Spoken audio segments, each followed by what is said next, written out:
여러분, 좁쌀 여드름은 좁쌀 여드름에서 끝나는 게 아니라 이후로 화농성 여드름으로 발전해서 피부가 뒤집어지더라고요. 그래서 피부과에 가면 피부가 뒤집어진 이유에 대해서 알 수는 있지만 아무리 자주 가도 내가 결국 스스로 관리해주지 않으면 아무 소용이 없어요. 그리고 가장 좋은 것은 피부과나 피부샵에 있는 여드름 치료 프로그램 등록하면 되겠지만 사실 그거 끝나면 여드름이 다시 올라온다는 말도 있고 사실 가격대가 좀 부담스러운 게 사실이잖아요. 저는 오돌토돌 좁쌀 여드름이 올라와서 없애려고 별짓 다 해봤는데 오히려 얼굴에 자극만 심해지고 없어지진 않더라고요. 번지기만 하고 해서 그러다 보니까 사람들 만나기 싫고 자존감도 낮아지고 반포기 상태로 있다가 이 방법 해보고 좁쌀 여드름이 싹 사라졌어요. 결국 내 피부에 대해서 꾸준히 관심을 갖고 관리해주는 것이 중요합니다. 그래서 오늘 영상에서 알려드리는 좁쌀 여드름 관리법을 그대로 따라하시면 여러분들도 깨끗한 피부를 갖게 되실 겁니다.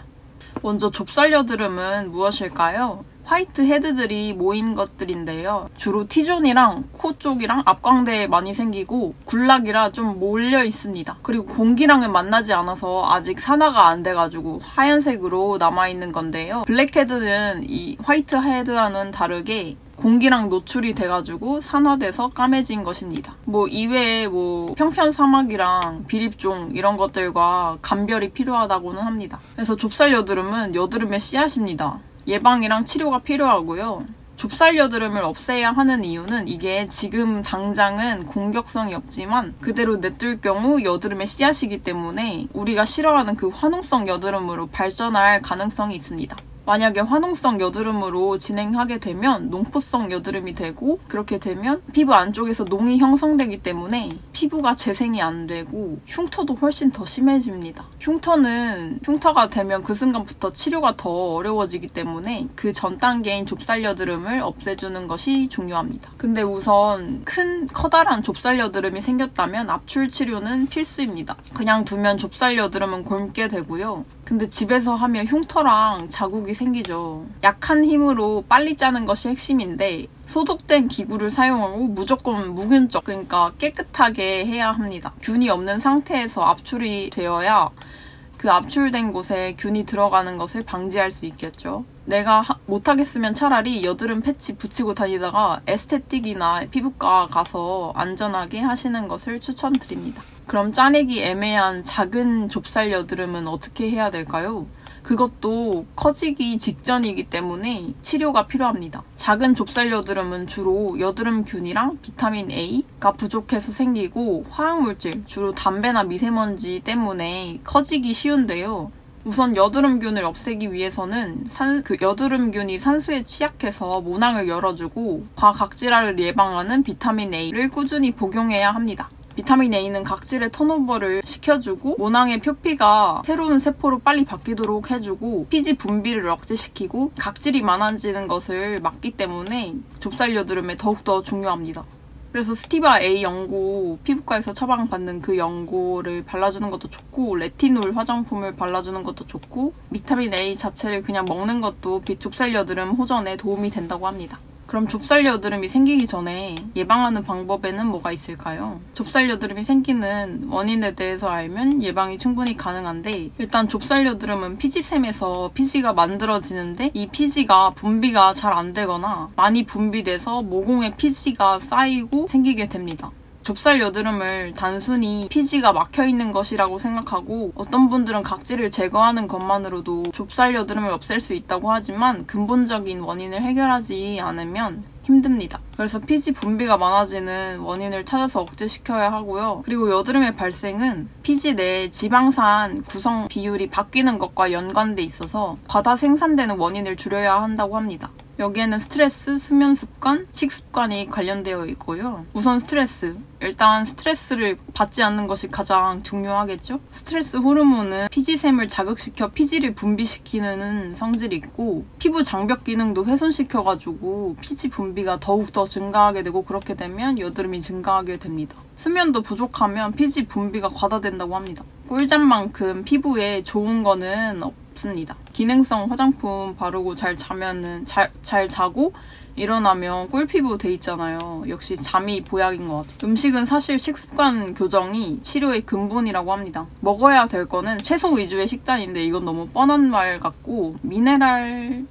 충분히 섭취해야 한다고는 합니다. 그리고 유산균을 섭취해야 하는데요. 장의 미생물의 변화는 여드름을 비롯한 피부 질환뿐 아니라 전신 염증, 산화 스트레스, 혈당 조절, 그리고 기분 자체에도 영향을 미칠 수 있기 때문에 유산균은 여드름 치료를 도울 뿐만 아니라 그 자체로 여드름 치료제가 될 수 있다고 합니다. 여러분, 유산균을 먹는 게 중요하다고 하니까 유산균을 먹어야겠죠? 자, 반대로 줄여야 할 것에 대해서 설명드리겠습니다. 우선 피지 생산량을 높이는 정제 탄수화물인 밀가루와 우유와 유제품의 섭취를 줄이자고 합니다. 왜냐면 우유와 유제품은 피지 분비량을 늘리고 피지 성분을 바꾸고 과도한 각질화를 유도하는데요. 과도한 각질화가 되면 아까 말씀드렸듯이 그 피지랑 각질이 모공을 막게 됩니다. 그렇게 되면 여드름이 더 심해지겠죠? 그래서 여드름균이 빠르게 증식하고 염증 경향이 높아져서 여드름이 생기기 쉬운 조건이 되므로 유제품 섭취는 여드름 환자에게 그다지 추천되지 않는다고 합니다. 그리고 요즘에 또 여드름 원인 중에서 피부 장벽 약화로 인한 부분들이 있어서 아무리 번들거리고 기름진 피부라도 보습은 중요하다고 합니다. 그 피부 장벽의 성분 중에서 세라마이드를 포함한 표피 지질 성분이 튼튼한 피부 장벽의 유지에 중요하기 때문에 세라마이드 성분의 보습제를 발라주는 것이 좋은데요. 그 로션을 살 때 올리브영 가면 뒤에 성분표를 보면 세라마이드가 들어있는 것을 발라주시면 되겠습니다. 여드름 피부를 위한 논코메도 제닉 제품을 사용하는 것도 방법이라고 합니다. 그리고 두 번째로 모공이 막혀서 좁쌀 여드름 형태로 올라오는 거기 때문에 모공을 잘 씻어주는 것이 중요합니다.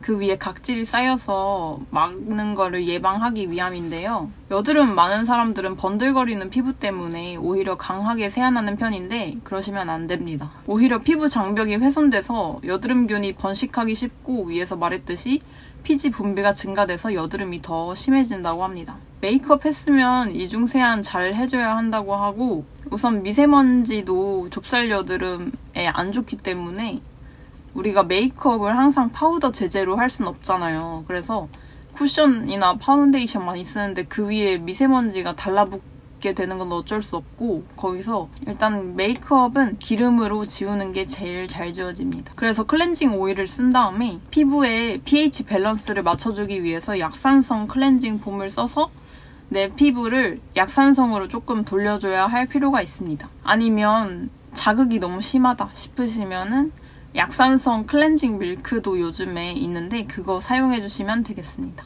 그래서 좁쌀 여드름의 세안이 얼마나 중요한지 감이 조금 잡히시나요? 지금 당장 약산성 클렌징 폼이 아닌 것들은 다 버리세요. 피부의 약산성 환경을 유지시키는 것이 포인트입니다.